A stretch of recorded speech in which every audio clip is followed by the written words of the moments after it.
Hello, everybody, and welcome back to the closing session, the concluding remarks of the New England Graphic Medicine Virtual Summit 2020. It has been fun.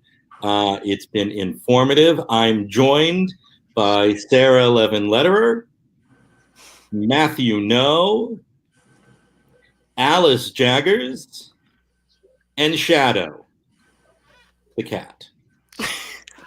Say hi. Yeah. So before we devolve into absolute nonsense, there are a few sincere things that I wanted to say, and then we can lapse into total insincerity.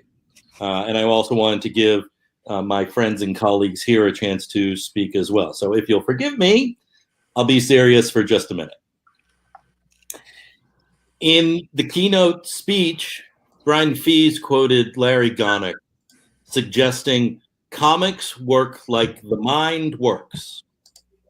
I agree with that, in essence, but I want to suggest that we work like comics. That is to say, quote, comics work like the mind works, and we do too.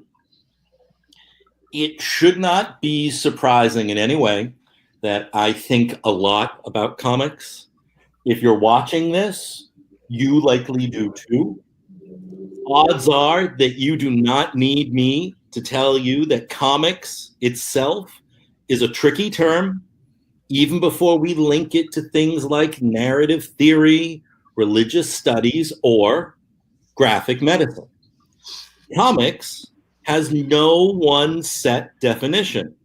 They have been offered, of course, from R.C. Harvey's position that comics are the combination of word and image at their essence, to Scott McCloud's, quote, juxtapose pictorial and other images in deliberate sequence intended to convey information and or to produce an aesthetic response in the viewer, close quote. I almost have it memorized. I'm raising these variations in our understandings of comics here at the conclusion of our virtual summit on graphic medicine, particularly because of that idea of conclusion. That is, I hope and believe that this virtual summit was enjoyable to people. I also hope and believe it was thought-provoking to its attendees and presenters. As its organizer and one too close to it all to be objective, I think the whole enterprise was worthwhile. But we cannot be satisfied with it.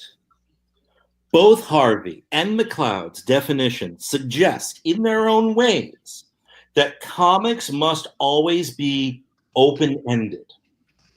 The connection between word and image suggests from their nucleus further connections to additional images, to more words, to a whole visual grammar and syntax approaching closure, but perhaps never entirely cinching it. And McCloud's concept of sequential art itself implies that there is ever another panel ahead, imagined or otherwise.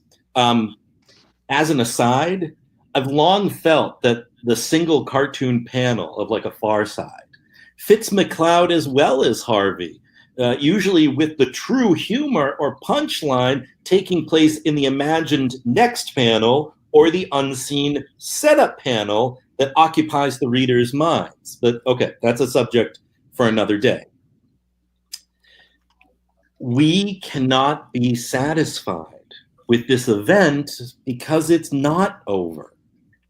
Like any comic, a system as viewed by Thierry Gronstein or an unfolding language when analyzed by Neil Cohn, it always continues.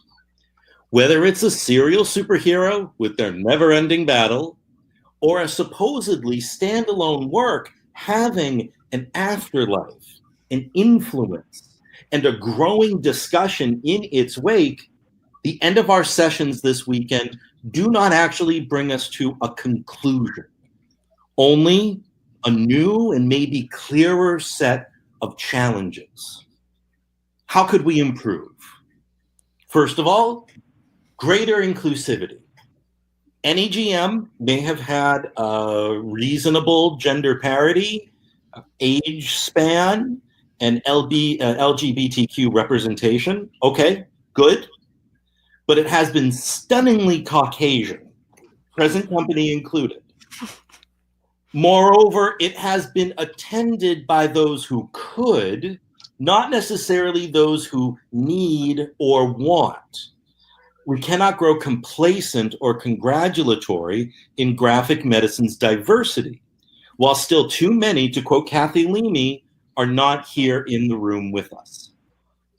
Second, this was a trial by fire in the virtual space during, as we all know, a global pandemic. I feel we functioned well under pressure and were nicely charitable and forgiving of everything from tech issues to personal distractions, and an organizer who needed to lounge in a recliner for a poor achy back. I applaud that kindness, a sorely needed commodity right now, but it also means that we were all graded on a curve. In better times, in healthier times, we would want to present a more robust conference. Inks to accompany the beautiful line work, hand lettering to add flourish in place of digital fonts. Like comics, we always have boundaries to widen and new content to explore. As such, I want to use these concluding remarks to solicit new trajectories ahead. The healing we will help others do when we have completed our own. I'm asking for proposals for further virtual graphic medicine events. The Graphic Medicine Association is launching a weekly drawing together virtual hangout, and there have been additional discussions of book groups and resource sharing meetups mentioned, all of which I think sounds excellent. But what's the next seminar or project endeavor we might want to attempt even virtually or digitally? New England, what else can we put out into the world? And world, how else might you want to interact with us? If you have ideas about the next NEGM project, I'd like to hear from you via email with precisely that subject line. Next NEGM project. We've heard about the need for police instruction in recognizing epilepsy. We've heard about the new GM works needed for the YA set. We've been given the FEES framework, the Jaggers themes, and the Leamy method, all of which can be put to use immediately in spaces like the Annals of Graphic Medicine, Webtoons, or graphicmedicine.org. Your idea does not have to be a complete thought. To quote Peter Quill, it can be 12% of a plan, but it's a start. That's how everything begins. So let's see what new beginnings you have in mind. Next, NEGM project, care of me. Also, New England Graphic Medicine started with the NNLM-NER, the network. Came to my MCPHS University and is going where? 2021 may feel very, very far away right now, I know. But there is always a need for people to step up and invite this fledgling conference by way of virtual summit to their own institution. No one has to do it alone. We have many motivated scholars, artists, librarians, clinicians, and pharmacists to call upon. But I do want to pass the baton to the next organizer of this enterprise. So look for a forthcoming call to assemble a planning committee to that end in the coming weeks. If you've attended, presented, or remotely monitored the proceedings today and you're motivated, then you are eminently qualified. As J.D. Lunt demonstrated, as Beth Barnett, Liz Bolduc, Izzy Manley, Natalie Wardaw, and many others have shared, all of this need not be done in haste. We can discuss, mull, reflect, and prepare. We can wait, but we cannot postpone. Graphic medicine remains needed both now and into the future. It's my private hope that some of the kids who have snuck into the videos over the weekend will also pick up a brush, a diploma, or a reflex hammer and continue graphic medicine work we've begun over these past 10 years. So in conclusion, if comics are a sequence, a language, a medium, or a system, what does that make us? The graphic medicine enthusiasts, creators, scholars, librarians, practitioners, and allies as a group. During the opening remarks, I suggested that we are all friends, and I stand by that, surely. But more directly or specifically, I want to suggest that we are a structure, the consensus, concerted outline of something yet to come. What that will be, what architecture we are collectively creating can't necessarily be known yet, but without question, there are stories still to build. And all of you, this structure stretching across New England and well beyond, are carpenters as well as foundations. And the doors to this construction remain wide open. I'd like to invite my fellow presenters here to add any comments, announcements, or final thoughts of their own.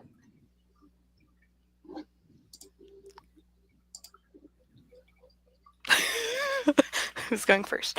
Alice Jaggers first, so she goes first. I go first. So it's been on my mind a lot about who's not in the room.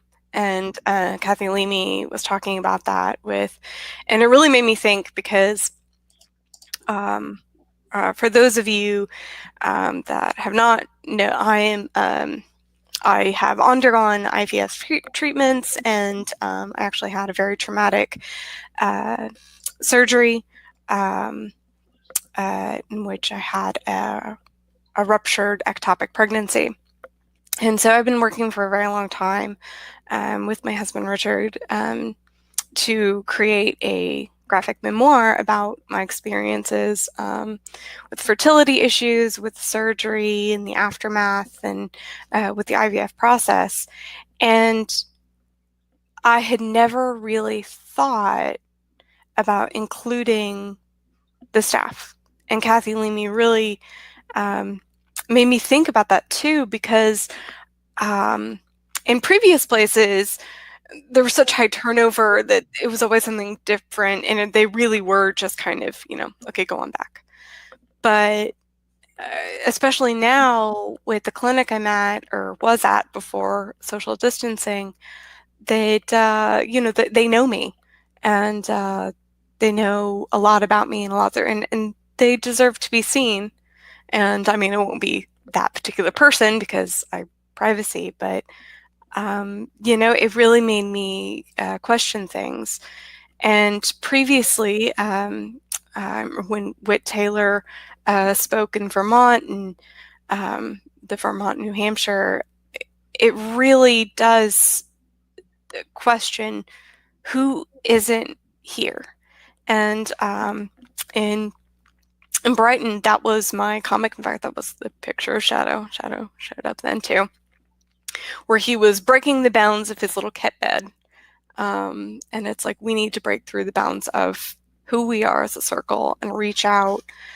And I am very aware that there's only so much that we can do. If I could wave a magic wand and fix everything, I would. The systemic problems that are outside of our control, but we need to figure out what we can do and do that. And it's not going to be easy because we've got all these systemic things working against us, but we need to reach out and break through the racism, through the sexism, through everything that's the different social pressures. And for those that can't speak, that don't have a voice, we need to figure out a way to get them to have a voice. And I think that's been something that I've been trying to do, and definitely trying to, anytime someone's kind of, oh, what's this graphic medicine community thing? It's like, well, you're a member too, welcome, and try to make everyone feel welcome, because that's a big thing, is if you come into a room and no one looks like you or acts like you or talks like you, then you feel out of place. And so I want to do whatever I can to make them feel like, no, you do have a place, please. And I'm trying to, and this is something that this comes from my past when working with outreach, that it's about getting the respect of a community and then inviting and kind of getting what do they need and listening to how that might differ from what you need. And that's what we need to be doing with Native communities, with African descent communities. I mean, any sort of people of color or with different backgrounds, to make sure that they are heard, that they are seen, and that their actual needs are met, not what we perceive their needs to be. And I want to be a conduit. I want to be to use my privilege, because I know I have a lot of privilege, and I want to be able to use that to lift other people up. And I think that in graphic medicine, that's our future. That's what we need to do, is lift other people up.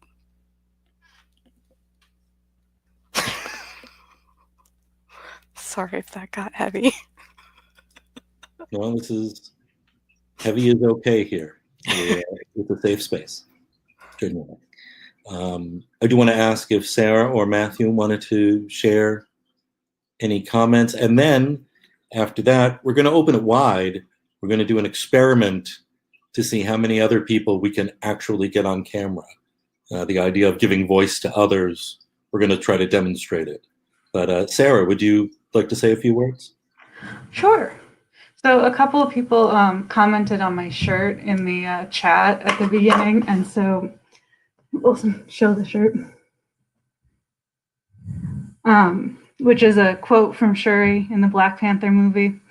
And I think that part of that, I actually, as I was making my notes earlier, was like, I want to reflect on the fact that I think we did a really good job. And I hope that you feel that way too. As somebody who has been involved with the planning since the beginning, I am very proud of what we were able to accomplish. And we were on a platform that was completely new to us, as well as, trying to bring more people in, since we had this opportunity to open things wider. And so seeing things from behind the scenes, went really smoothly. And I hope that that was reflected in what was actually produced for folks. But just because it seemed to work, even with the trial by fire, there are still things that we can do to improve, to continue to put out good products, continue to put out things that are useful to folks as well, that really help support the graphic medicine community. And so part of that,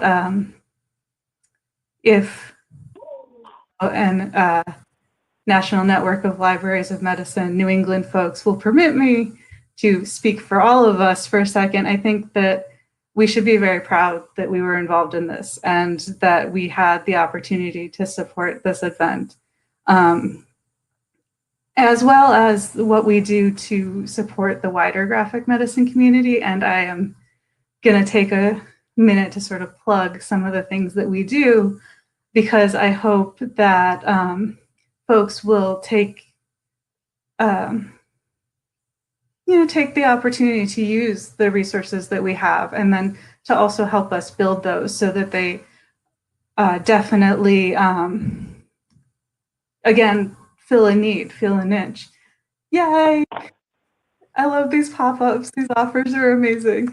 So the first thing is that we do have a free webinar coming up. Brittany Netherton, who is a public librarian at the Darien Library in Connecticut, got a grant from us for last year. Her grant is going to be ending soon. But what she did was create graphic medicine book club kits for her public library. And what she was doing was this idea of using graphic medicine with the general public to try to combat stigma and misinformation around health. And so she is going to talk about how she did it. And she is also going to talk about, some of the lessons learned and how other libraries might do something similar. This webinar is actually part of a semi-regular, I don't commit to specific months because it often depends on when the speakers are available and when topics come up, but a semi-regular graphic medicine series that NNLM NER hosts.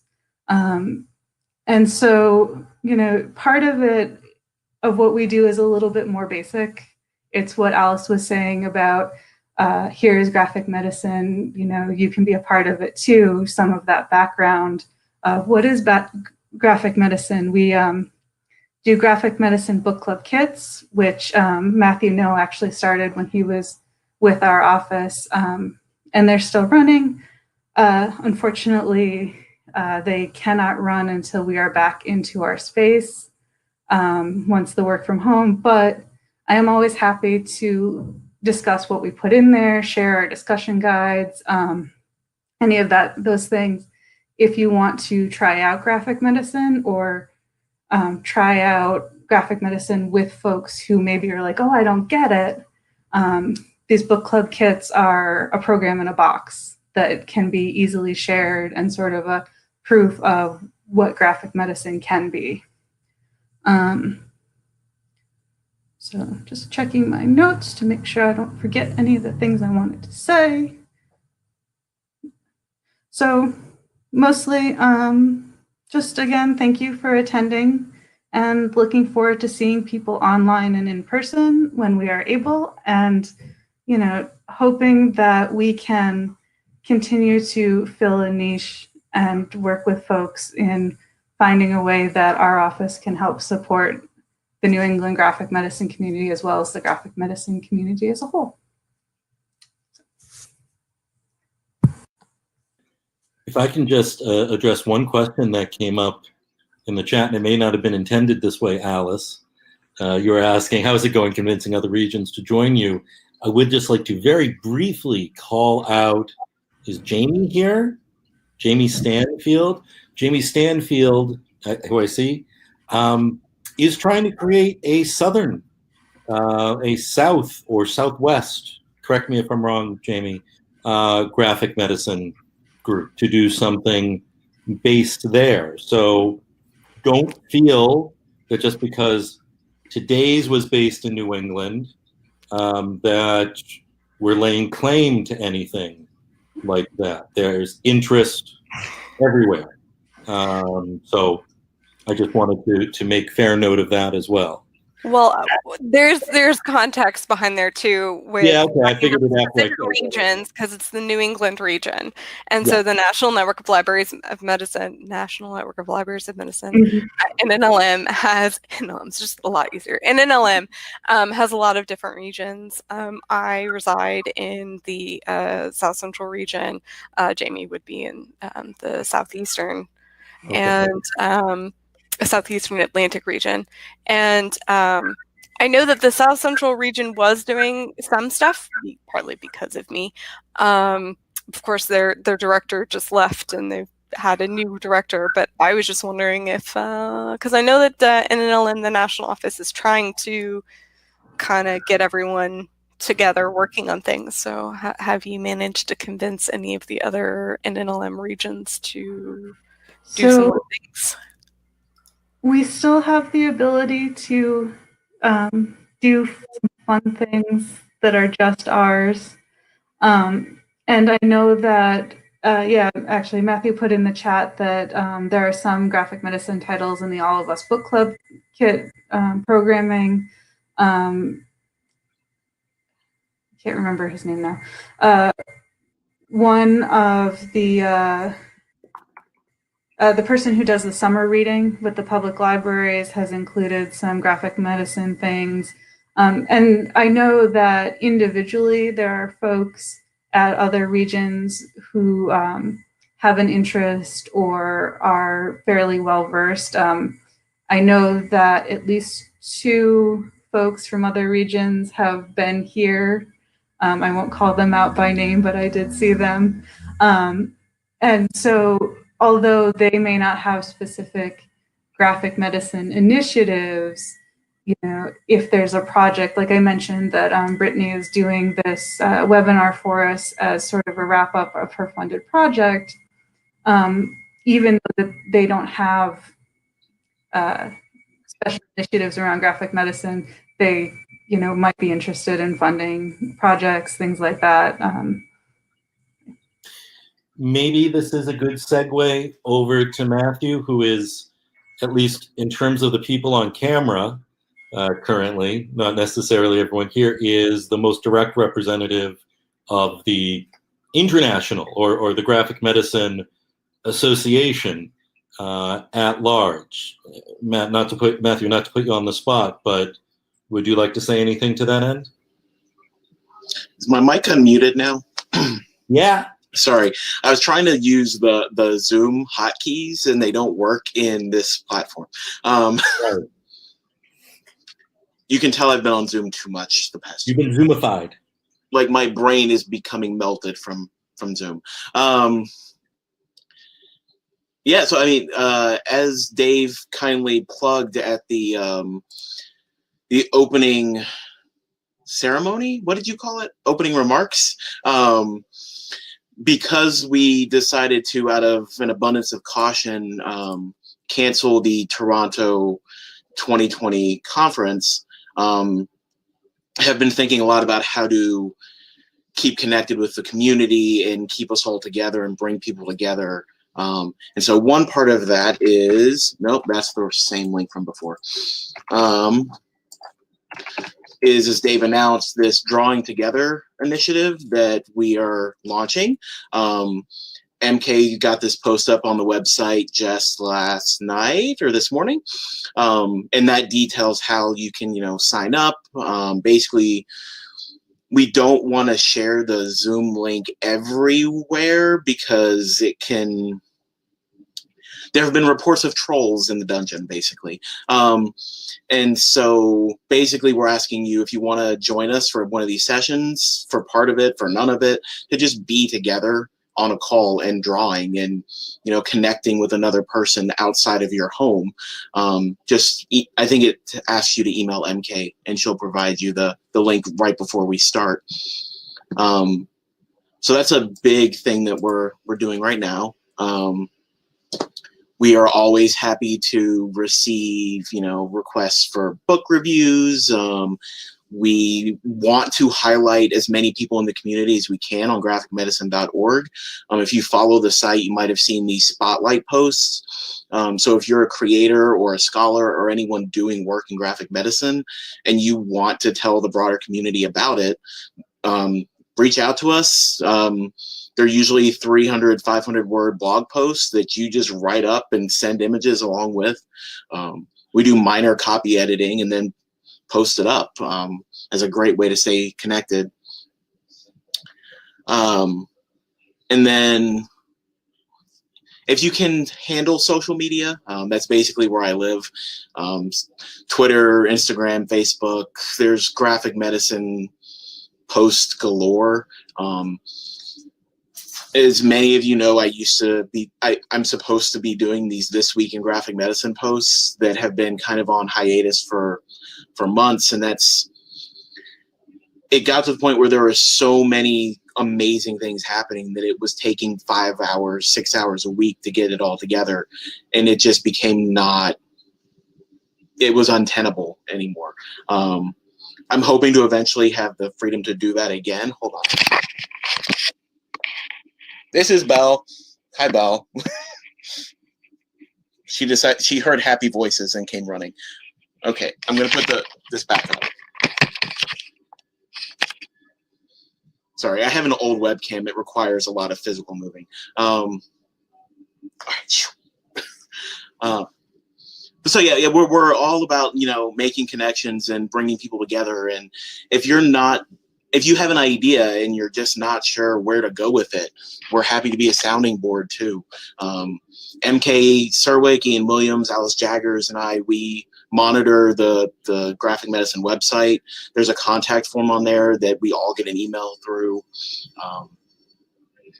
So yeah, that's the big international kind of plug that I have right now.